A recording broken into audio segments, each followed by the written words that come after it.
안녕하세요. 자, 우리 사람이 두통이 오죠.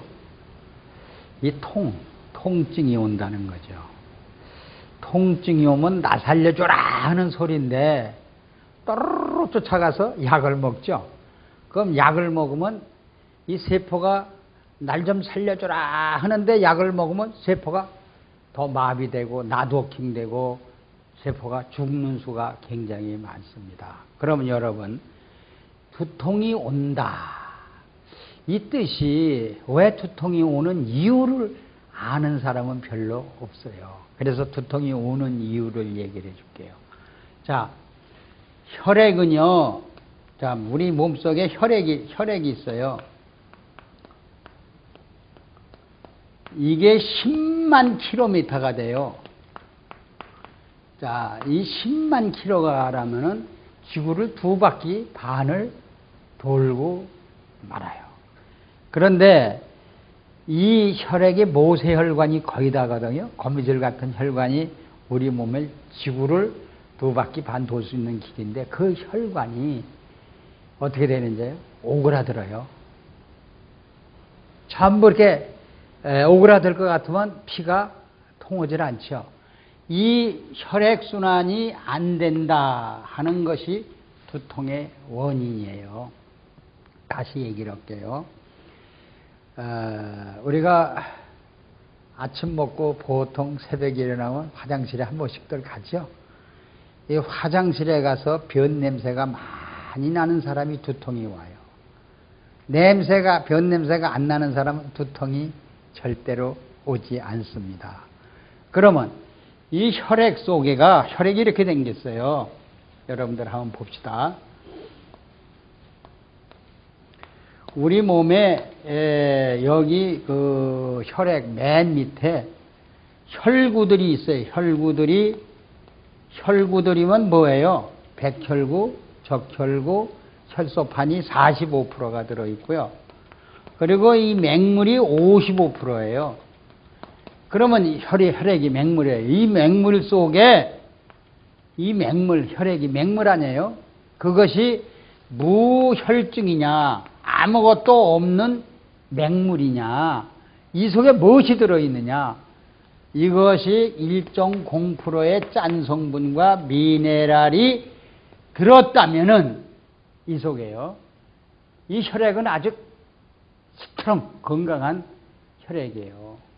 이것이 아무것도 맹물일 경우에는 여기서 세균이 번식을 하면서 유해산소, 암모니아가스 이것이 막 내놔요. 혈액에서. 또 우리 간 속에는 맹물일 것 같으면 간 속에 또 미네랄이 그 체액 아닙니까? 그 체액이 맹물일 경우에는 또 간에서 세균이 번식해서 활성산소, 더러운 온갖 물질을 막 내놓으니까 자, 거기서 우리 몸이 썩으면 뭐가 나와? 변 냄새가 난다든가 썩으면 냄새가 나면 뭐가 나오는지 아세요? 냄새가 나면 뭐가 나오는지 아세요? 모르죠? 암모니아가스. 또 뭔지 알았어요? 메탄가스. 이 가스는 가벼워요, 안 가벼워요? 가벼워요. 가벼우니까 이 10만 혈관을 타고 막 올라오는 게 종착역이 어디예요? 머리 세포예요. 우리 몸이 가벼워져요. 기체는 가볍잖아요. 가스는. 결국은 혈액을 타고 올라오려면 두통이 세포를 이렇게 세포 속에 그 가스가 들어가서 나 좀 살려줘 하는 소리를 지르는 것이 두통이에요. 그럼 두통이 세포가 굳어지겠죠. 점점 놔두면. 나도킹 되겠죠. 일하지 않겠죠. 그러면 두통세포가 죽어야 안 죽어요? 죽죠. 그러면 정신 이상자도 오고 파킨즈병도 오고 뇌졸중도 오고 이 두통에서 모든 질병이 찾아오기 시작하는 겁니다. 여러분. 두통에서 모든 질병이 찾아오기 시작하는 거예요. 그래서 여러분들이 망막세포 있죠. 우리 눈 시시경세포 있죠. 그러면 눈이 실명 오죠. 그게 거미줄 같은 모세혈관이에요. 이것이 메탄가스 또는 그 암모니아가스, 이 썩은 냄새 물질이 그 속에 들어가면 혈관이 좁아지면서 나두어 키우면서 죽어버려요. 그 세포가. 또 신장 세포, 사구체 세포가 또 죽어버려요. 이 메탄가스가. 그래서 이 우리 혈관을 망치는 것이, 우리 혈관 세포를 죽여버리는 것이 메탄가스다. 바로 이 무혈중, 미네랄이 없으면은 이러한 결과가 온다. 그래서 두통이 온다, 냄새가 난다 하는 건 뭐예요? 미네랄 결핍증. 그래서 우리는 미네랄 결핍. 그래서 무체액, 무혈액은 우리 몸속에서 한 사람을 썩는다. 그래서 우리 혈관을 굳게 만들고 혈액순환을 순환을 못하니까 노폐물이 끼고 비만이 오고 경화가 오고 중이염, 증자, 염자, 암모니아가스 또는 메탄가스 이런 거를 만들어내는 것이 무혈중이다. 무체액이다. 이렇게 보세요. 그러면 결국은 뭘 만들어요? 두통을 만들어내, 통증을 만든다. 요새 말이에요. 국민학교 학생들도 두통이 많이 와요. 젊은 사람, 나이 먹은 사람, 무혈중, 무체액이니까 모세혈관이 전부 굳고요. 모세혈관이 굳으면 무조건 체온이 몸에 차집니다. 차지게 되면 우리 몸속에 그 암모니아 가스를 막지를 못해요. 막지를 못하니까 결국 통증으로 이제 세포가 굳으니까 통증을 와요. 자, 그래서 우리가 당뇨 혈당이 올라간다죠. 또 고혈압 환자는 혈압이 올라가죠. 그래서 산부인과에서 의뢰를 해봤어요. 이 당뇨병 환자가, 고혈압 환자가 어디서부터 오냐 하는 걸 조사를 해보니까 아기를 낳을 때 저체중아. 참, 이거 참 우리가 알아봐야 돼요. 작게 태어나는 애들이요. 또 크게 태어나는, 그러니까 작게 태어나고 크게 태어난 애들은요. 얘들의 어머니를 혈액을 조사해 보니까 미네랄이 없대요. 그러면 얘들을 조사를 해 보니까 심장, 폐가요. 정상인보다 3분의 1이 적게 태어난대요. 그러면 얘들이 이제 어머니가 작게 태어나고 크게 태어난 애들은 신장과 폐가 적으면 숨 쉬는데 곤란을 겪겠죠. 또 소변을 누르는데 곤란을 겪겠죠. 얘들은 성악가가 될 수도 없고, 얘들은 그러면서 얘들이 자라면서 반드시 무슨 병이 찾아오냐면 반드시 당뇨 아니면 고혈압 병이 찾아온다는 겁니다. 그래서 산부인과에 의뢰해서요. 이 어머니를 혈액의 농도, 그러니까 미네랄이 얼마 들었나 조사를 해보니까 무혈중이래요. 그리고 이 애기도 태어난 애들도 무혈중이에요. 혈액 속에 미네랄이 없다. 결론이 이거예요. 그래서 얘들을 혈액에 미네랄이 없으니까 결국 오는 병이 무슨 병이 오냐면 당뇨병, 고혈압이 오는 거예요. 그리고 혈액에 미네랄이 적으니까 신장과 폐가 결국 적게 되는 거예요. 그럼 얘들을 어떻게 해주냐? 그래서 무혈중에다가 혈액을 짠 성분과 뭐요? 미네랄 21종이 들은 생명의 리퀴드맥을 과일, 채소, 국, 밥, 모든 음료수, 물 속에다 다 뿌려서 섭취를 했더니 이 무혈중이 이 무가 없던 것이 채워지니까 피순환이 되기 시작해서 고혈압, 당뇨가 오지도 않지만은 또 신장과 폐가 작아졌던 게 피순환이 되면 점점 자라기 시작한다는 겁니다. 그래서 여러분들이 우리가 알아야 될 이유는 10만 킬로가 우리가 혈중에 미네랄이 있다면 23초 만에 한 바퀴를 혈액을 돈답니다. 근데 무혈중은요 2시간, 3시간 돼도 혈액을 한 바퀴를 못 돈대. 그 혈액이 썩을 수밖에 더 있어요. 그래서 무체액, 무혈중은요 7대 영양소를 품을 수도 없습니다. 또 산소, 유해산소, 암모니아 가스가 발생해도 이걸 산화를 못해요. 그대로 혈액쪽에 돌아다닙니다.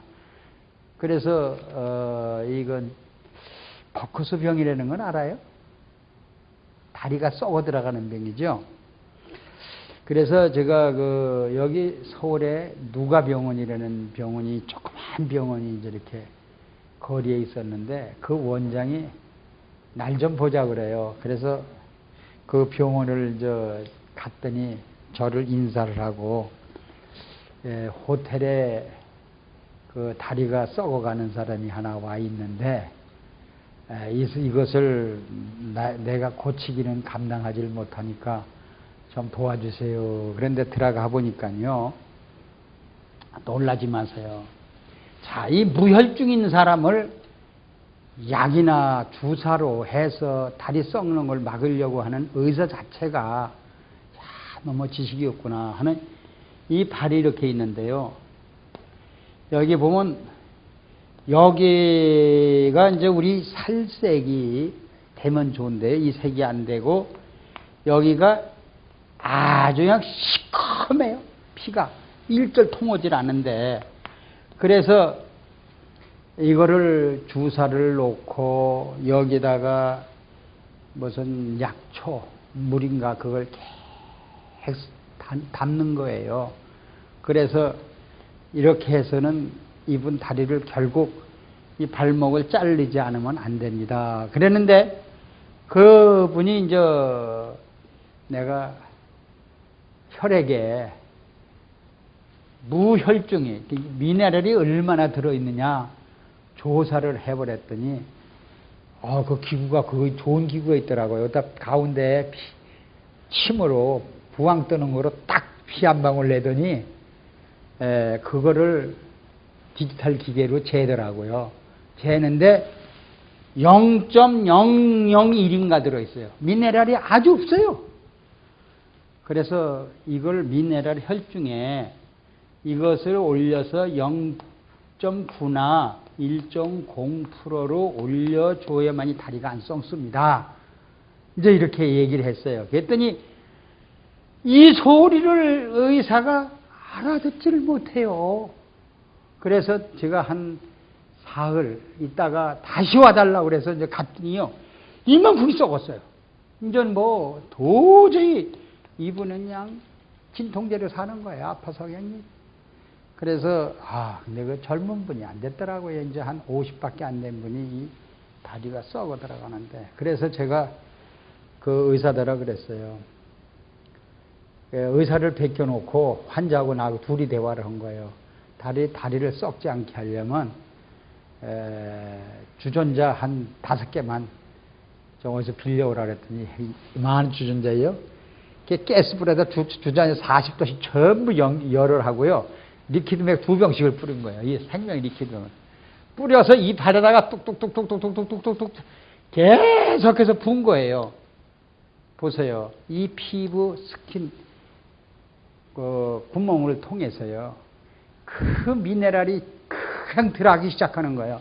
그래서 이 뒤에 그릇을 이렇게 받쳐가지고요. 그 물을 받아가지고 또 뒤가 또 뿌리고요. 또 뒤가 또 뿌리고요. 이렇게 해서 24시간을 사람은 사가지고 뿌렸거든요. 그랬더니 이 피부가요. 이 무혈중에서 미네랄이 들어가니까 이게 살아나기 시작하는 거예요. 그래서 5일 동안을 계속 뿌리면서 주사액에다가 리퀴드맥을 첨가해서 삽입을 해서 맞은 거예요. 혈중을 농도를 올린 거예요. 근데 한 5일 후에 재보니까 0.6%가 올라간 거예요. 얼굴 혈색이 좋아지면서요. 이 다리 썩는 병에서 고쳐져 가지고 그분이 이렇게 좋은 것이 있구나. 이렇게 좋은 미네랄이 우리 몸속에 채워지니까 무혈중에서 다시 미네랄을 채워주니까 내 다리 썩는 세포가 다시 살아나는구나 하는 것을 그분이 알게 되고 지금까지도 그분은 다리 잘리지도 않고 살고 계십니다. 자, 오늘은 이 두통이 오는 이유가 혈관의 무혈중에서 온다. 그래서 오늘 두통 얘기를 하다가 다시 이 버커스병까지 얘기를 했는데, 자, 우리 혈액 속에 미네랄을 채우시면 두통이나 이런 버커스병 같은 게 오지 않습니다. 감사합니다.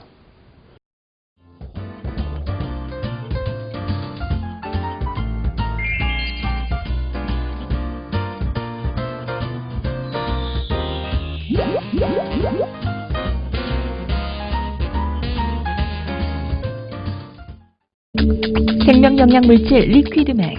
모든 음식과 혼합해 섭취하면 각종 성인병으로부터 우리의 몸을 지켜나갈 수 있습니다. 대체의학 박사 성동모 원장입니다. 이 리퀴드맥은 4대 미네랄 위에 세라리움, 아연, 망강, 철 이런 것이 들어있습니다. 이 리퀴드맥은 바닷물 속에서 얻은 21종의 미네랄.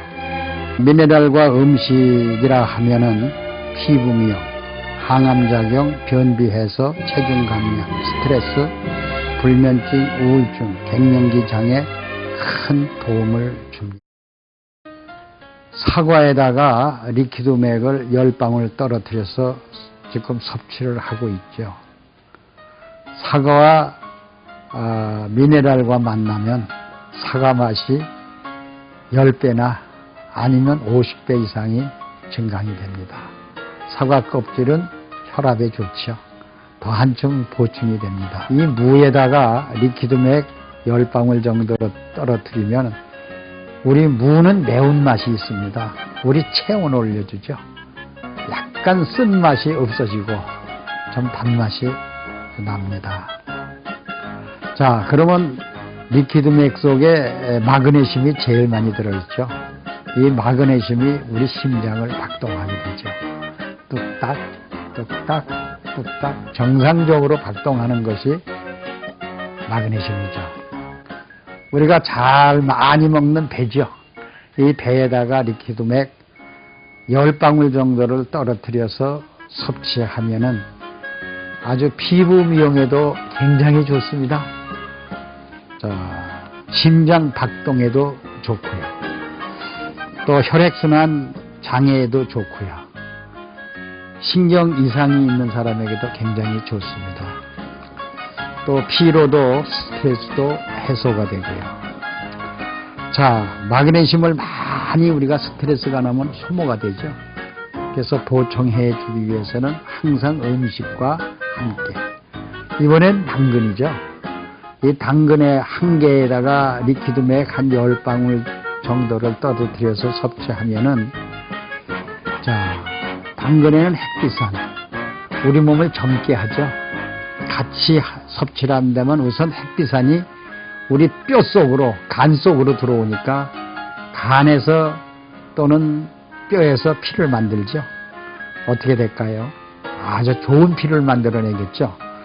그래서 뼈가 힘이 없고 약한 분은 이 당근에다가 리퀴드맥을 뿌려서 섭취하면 굉장히 좋을 겁니다. 이번 감이죠. 이 감은 탄닌 성분이 많이 들어있고, 감 껍질째 리퀴드맥하고 함께 먹는다면 비타민C가 감 껍질에는 굉장히 많이 들어있습니다. 그래서 비타민C와 미네랄과 함께 먹으면 어떻게 될까요? 자, 우리 몸에 포도당을 만들어서 에너지를 내는 데는 아주 충분한 물질로 볼 수가 있죠. 그래서 죽은 깨 기미, 이것이 상당히 빨리 없어집니다. 국에도 미네랄 한 10방울 정도 떨어뜨리면 미네랄 국이 되죠. 또 밥에도